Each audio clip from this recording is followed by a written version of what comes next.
अभी एक भजन होगा और भजन के साथ साथ सभी भाई बहन अपने अपने इष्ट का ध्यान करेंगे। ध्यान कैसे करें?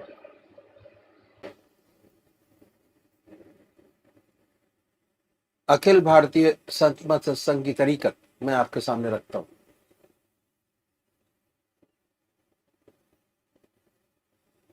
सबसे पहले निश्चित कीजिए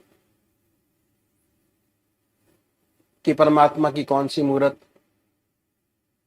कौन सी सूरत, कौन सी शक्ल आपको सबसे ज्यादा प्यारी लगती है। मूर्ति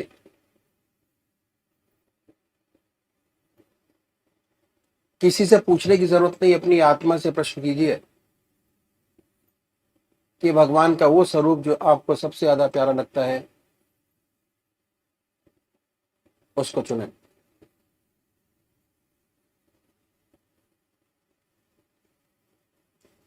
उसके बाद किस नाम से आप उनको याद करेंगे उसको भी चुने। मंत्र तो क्या हुआ, दो चीज आपने चुनी, एक अपना इष्ट देव और एक मंत्र।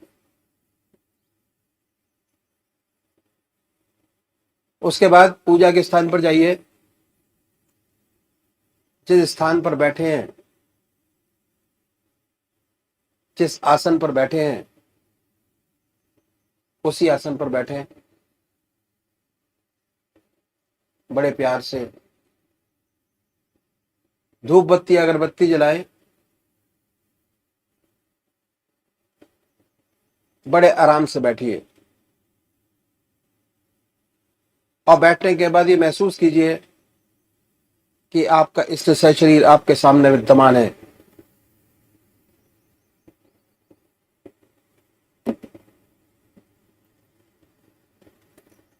सशरीर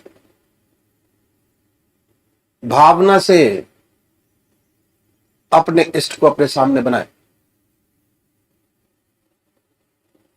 बड़ी बड़ी आंखें हैं, गोल चेहरा है, जटाएं हैं,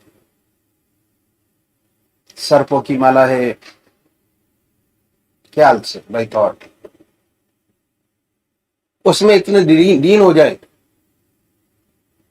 कि जब तक आप ध्यान करते हैं तब तक और कोई विचार और ख्याल ना आए। पर आएगा,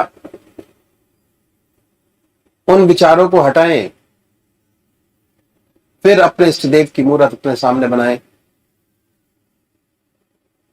फिर हटाइए, अपने इष्ट देव की मूर्त अपने सामने बनाएं।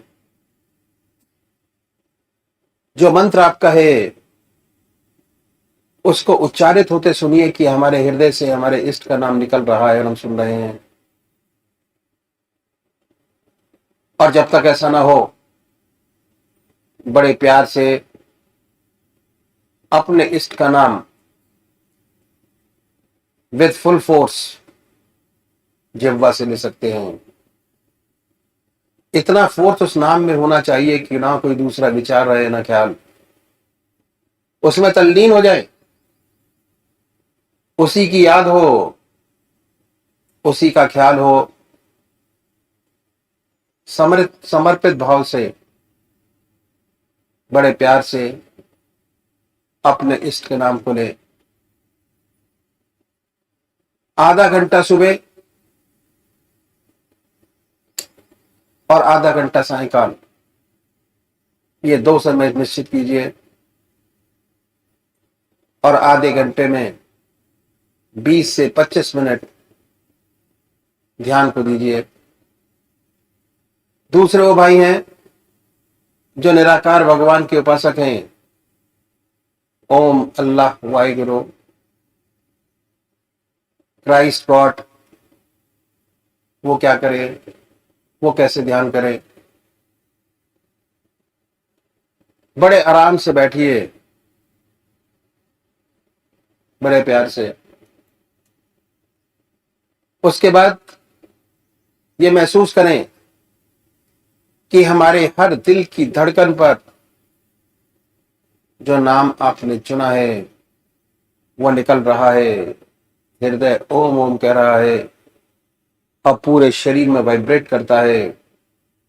उसके वाइब्रेशंस को महसूस कीजिए और आनंदित हुइए। बड़े प्यार से इस काम को करना है। जब भी कोई संसारिक बात आपके जहन में आए, दिमाग में आए, उन विचारों को हटाएं, फिर अपने इष्ट देव की याद में लगे, फिर हटाइए, अपने इष्ट देव की याद में लगिए। अगर आज ध्यान करते हुए आपके 100 विचार 1 मिनट के अंदर आते हैं तो निश्चित समझिए, अगर ये अभ्यास आप बराबर करते चले जाएंगे तो एक दिन ऐसा आएगा कि कोई विचार आपके आगे नहीं होगा। भगवान श्री कृष्ण ने साधक की दृष्टि से गीता में 4 बात बताई। पहली आहार की शुद्धि, दूसरी विहार की शुद्धि, तीसरा अभ्यास और चौथा विराम। अभ्यास अभ्यास पर बहुत भारी जोर है और सारी जिंदगी हम एक चीज का अभ्यास करते चले जाते हैं और उसकी परफेक्टनेस पर देखते चले जाते हैं। बड़े प्यार से अगर इस तरीके से अभ्यास करेंगे, बड़ी सुंदर स्थिति होगी। जब भी आप अपने इष्ट देव के चरणों में विश्राम चाहेंगे, बड़े प्यार से विश्राम मिलेगा। ना कोई दूसरा विचार रहेगा, ना ख्याल, और हमारी आत्मा हमारे मन को देखती रहती है। वो बताती है कि हम क्या सोच रहे हैं। जब विचार हट जाए अपने इष्ट देव के चरणों में, फिर दोबारा उस चीज को पकड़े, अपने इष्ट देव को दोबारा अपने इष्ट देव में ध्यान लगाइए। तो अभी एक भजन होगा और भजन के साथ साथ सभी भाई बहन अपने अपने इष्ट का ध्यान करेंगे। ध्यान मूलम गुरुर मूर्ति पूजा मूलम गुरुपदम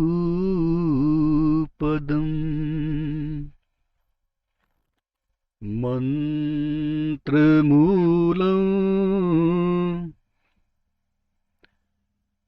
गुरुर्वाक्यम्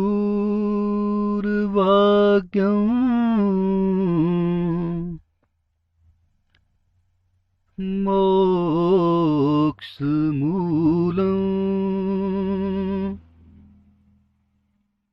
गुरु कृपा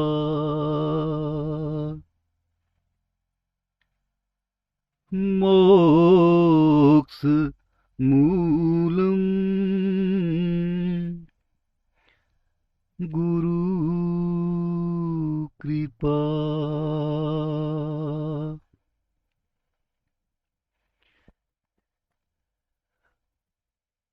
हमने तो सतगुरु जी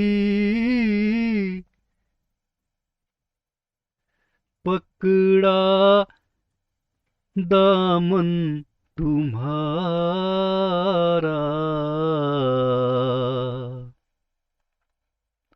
तू आसरा हमारा, तू आसरा हमारा। हमने तो सतगुरु जी पकड़ा दामन तुम्हारा, तू आसरा हमारा, तू आसरा हमारा, तू आसरा हमारा,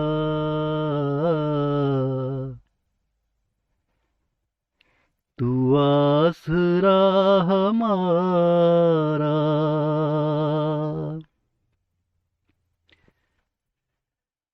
प्रहलाद के सहाई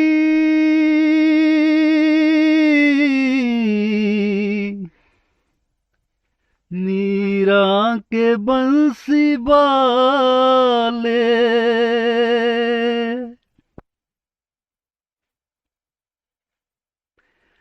प्रहलाद के सहाई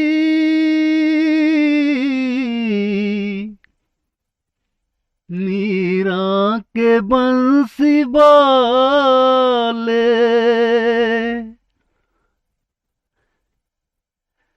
भक्तों के दाता तूने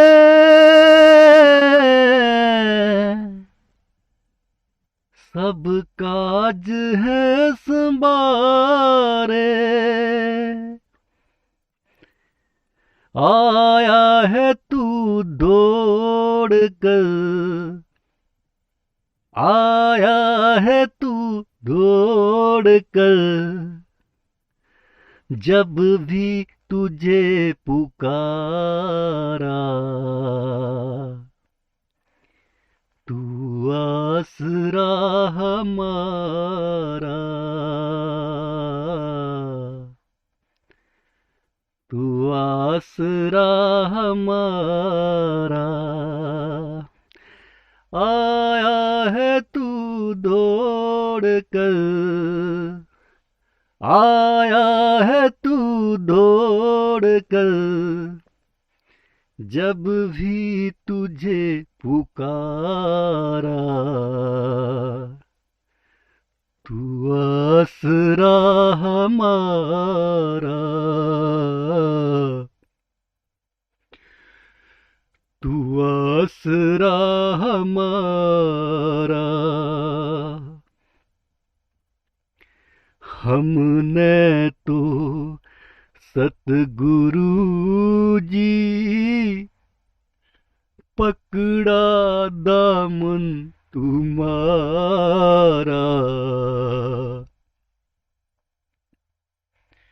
तू आसरा हमारा,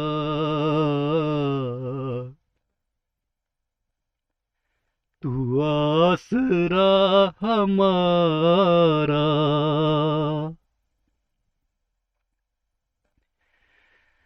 मैं जानता हूँ तूने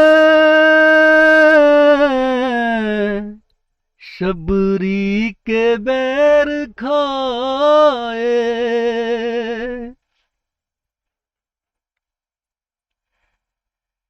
मैं जानता हूँ तूने शबरी के बैर खाए,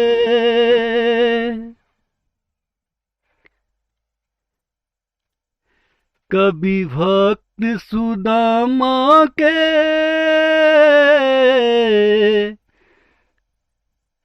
तूने महल बनाए, माया का चोला लेकर, माया का चोला लेकर आया है फिर दोबारा, तू आसरा हमारा, तू आसरा हमारा। माया का चोला लेकर, माया का चोला लेकर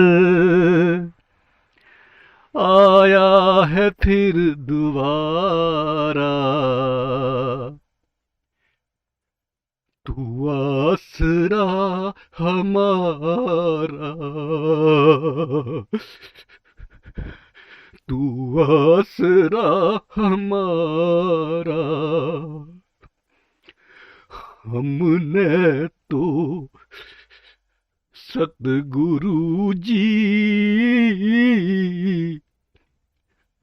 पकड़ा दामन तुम्हारा, तू आसरा हमारा,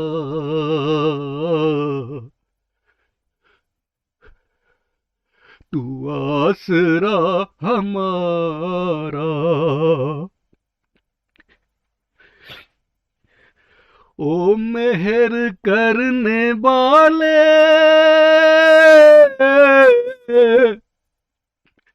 हम पर भी मेहर करना,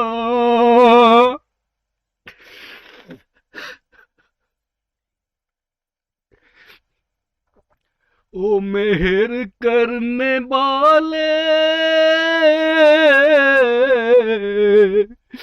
हम पर भी मेहर करना।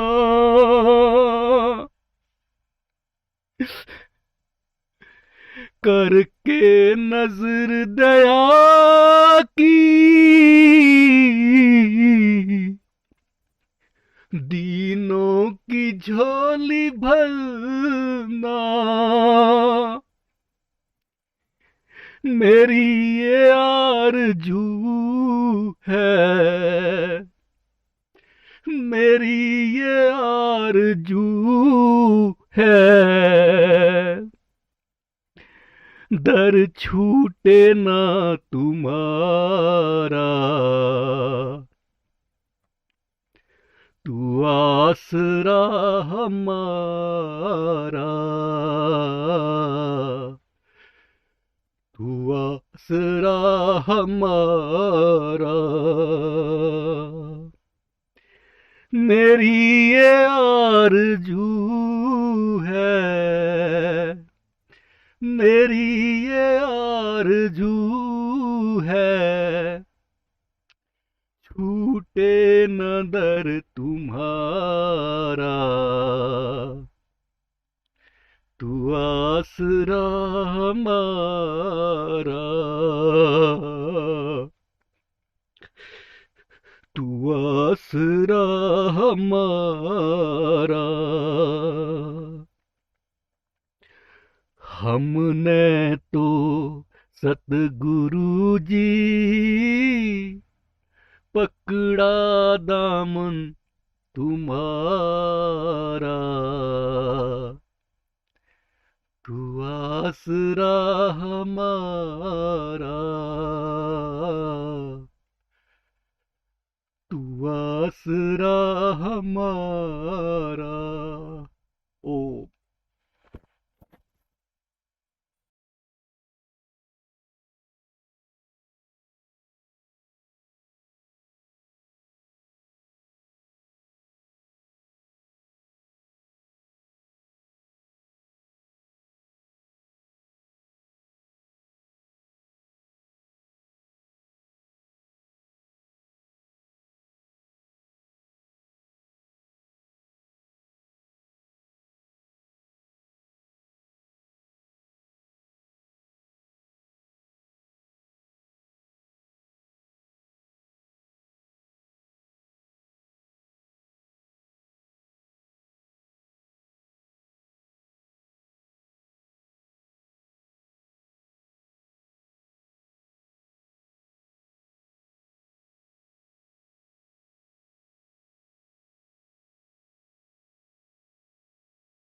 Jai Sadgurudev, Jai Pacharnam.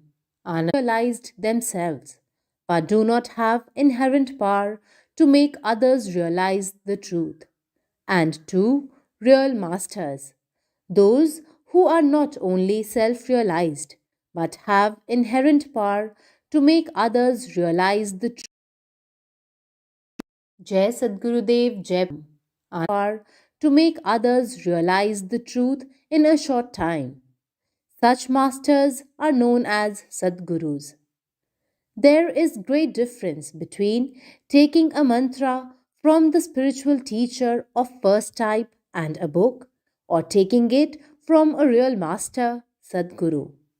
When taken from the first two sources, it remains a collection of mere words and ideas and does not give the desired result. Power of concentration and steps into the realm of Brahmanand.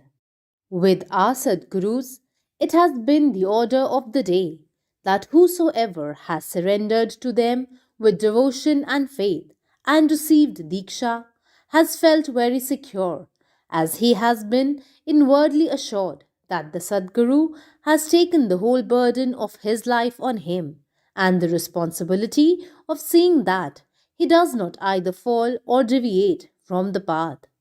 He has always felt that the protecting hand of the Sadguru has ever been over him. Sadguru is a real guard at your back if you remember him with complete faith and devotion. There are two distinct methods for attaining Jivan Mukt Avastha. The first one is the method of detailed step by step approach through constant practice, attaining control over our own actions and diverting our mind towards religious acts and thinking of the Lord. This method requires patience and long practice, thereby attaining control over mind and thoughts and realize his bliss in the form of electric impulses generated in the body and through experience of light and magnetic effects, and finally get connected to the Almighty. This can be achieved through the help of a realized soul.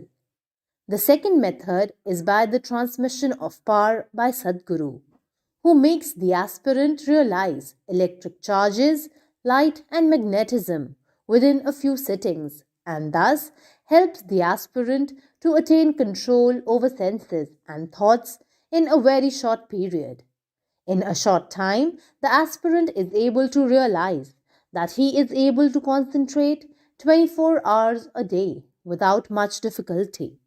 He is astonished to realize that while doing worldly mental work, air like vibrations are also felt between the eyebrows, Agya Chakra, giving him practical proof of the remembrance of the Lord, even while doing worldly mental work.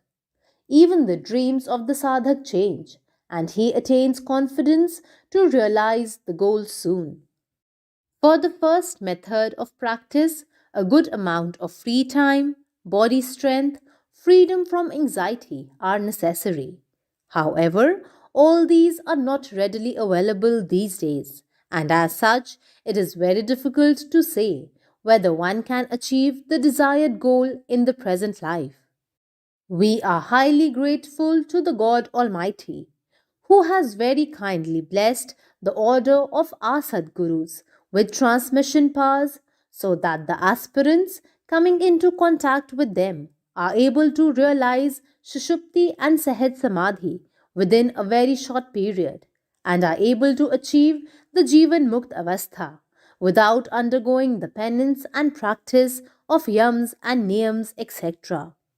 This method is to a great extent dependent upon the power transmission by the Sadguru, and as such, greater responsibility rests with him. The Sadguru infuses his attained spiritual electric power into the heart of the aspirant and awakens the high feeling of love and devotion which engulf the aspirant into eternal bliss and the realization of spiritual light, magnetism, and frequent electric charges, feeling of peace and tranquility, and the aspirant enters in the field of superconsciousness in no time, as compared to the other methods of realization with step by step method by constant practice. Sadhguru's Shaktipat, spiritual power transmission, cleanses the heart and mind of the aspirant, and he becomes confident of his path of spiritual achievement. Only in a few sittings with Sadhguru, marvelous changes are noticed in the concentration and meditation. The aspirant who realizes such spiritual peace, tranquility of mind, and bliss becomes extremely desirous to enter into that state of bliss as many times as possible and gets greatly attracted towards his Sadguru. The great yearning to tread the path of spirituality is generated into the heart of the aspirants, and this has a very cleansing effect on the habits of the aspirant, and his behavior gets a human touch, which brings sudden changes into the character of the aspirant. As such, it is essential for the aspirants to search for such Sadguru, whose company may have a cleansing effect on the heart, and their uncontrollable undercurrent thoughts may automatically appear to come into control of their soul, and they attain real spiritual light and real spiritual bliss, resulting into Shushupti and Sahaj Samadhi, etc through the spiritual power transmission of the Sadguru. When one is able to get the company of such a Sadguru, he should not leave any stone unturned to achieve Jivan Mukt Avastha under the guidance of his Sadguru at the earliest. His achievements will greatly depend upon how he is able to generate real love for the Sadguru and is able to self surrender his ego unto the feet of the Master. The sooner his soul comes into unison with the soul of his Master, the better it is. When the two souls become one, everything else is also achieved. The two methods narrated above can be compared with a plane mirror and a convex lens. The saints who are self realized but cannot make others realize their internal power are just like plane mirrors. Plane mirror may be left in the sun for any length of time, but the rays do not exhibit any extraordinary power and are never able to burn a piece of paper or a black cloth. Just like plane mirrors, we have got Mahatmas and realized souls in the world whose heart are clean like plane mirror. They themselves are immersed in the bliss and Atmik Anand and appear lighted in their body and mind, but are not able to cleanse the heart of an aspirant and destroy his sanskars of Maya, even though they themselves are realized and enjoy the bliss of spiritual Anand. But if you take a convex lens and divert it towards the sun and focus it on any black cloth or paper, the paper or the cloth is completely burnt. It is immaterial whether the cloth or paper was lying in a dark room or sunshine. Similarly, the saints of the order of our Sadgurus have the transmission power in their hearts, similar to that of a convex lens. These saints, while always remaining immersed in Atmik Anand, are able to transfuse the spiritual power into the heart of the aspirant and after cleansing it, generate great devotion and love for the Almighty. They are able to destroy all the curtains of sanskaras of Maya in the heart of the aspirant, with the result that the aspirant in a very short time is able to go into Sushupti and Sahaj Samadhi and enjoy the Atmik Anand. Since these Sadgurus have themselves achieved realization through this method of Shakti Path, they know all the ins and outs of the method and are able to guide the aspirant through all the stages of realization and save them from the vicissitudes of the path. The path is made easier and comfortable in the guidance of a Sadguru. Om.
अनमोल वचन। अखिल भारतीय संत मत सत्संग के संस्थापक और गृहस्थ में आनंद योग के जनक परम संत महात्मा परम पूज्य श्री यशपाल जी महाराज अर्थात परम पूज्य भाई साहब जी द्वारा प्रतिपादित इन अनमोल वचनों का पालन करना अति आवश्यक है। ये वचन हमारी गृहस्थ आध्यात्मिक साधना के लिए मूलभूत सिद्धांत हैं, जो इस प्रकार हैं।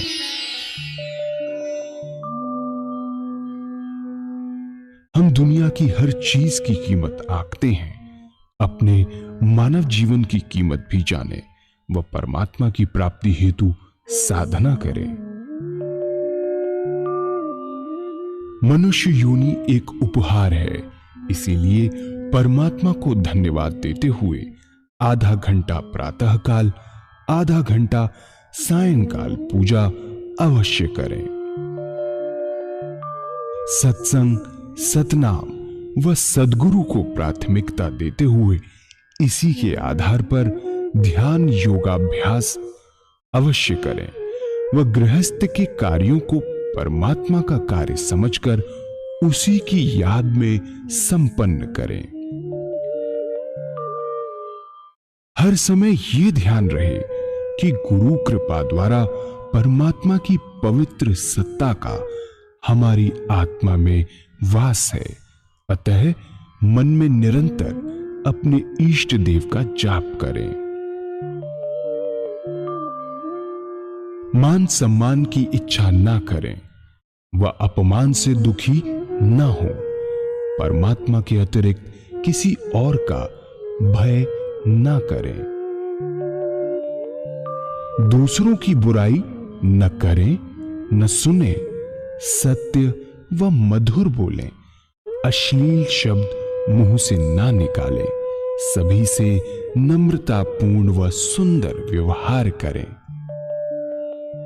धर्म पत्नी के अतिरिक्त अपने से बड़ी से माता जैसा, बराबर की से बहन जैसा व छोटी से पुत्री जैसा व्यवहार करें। सांसारिक जीवन यापन की आवश्यकताएं अंतहीन है, इसीलिए अधिक से अधिक समय सत्संग में व धन परोपकार में खर्च करें। याद रखें, न स्त्री माया है, न धन दौलत, न ही परिवार। माया वह है जो हृदय को परमात्मा से दूर हटा दे। अतः निरंतर सत्संग और सद्गुरु की शरण में रहने का प्रयास करें।